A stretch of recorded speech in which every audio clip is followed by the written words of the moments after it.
Okay. I've been collecting fonts, and I got another font tray for my P1-2 for a really long time.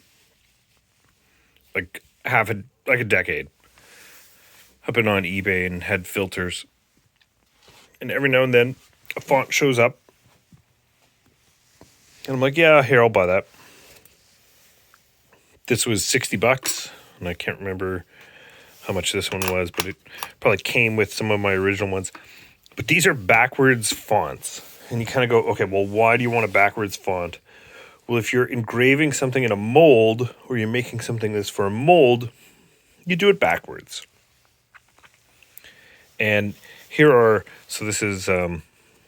are two different fonts, but they're two different backwards fonts. So I'm going to grab the W's for comparison, and you can see just the size difference, right?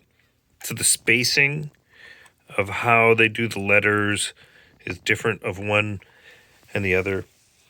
And when you put that and scale that down to the things you need, it can make a big difference in terms of how it looks and the spacing. And these fonts, they all ship with these little, they're brass spacers.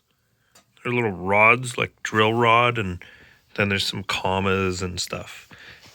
And because it's backwards, it's got all the letters, it's got all the numbers.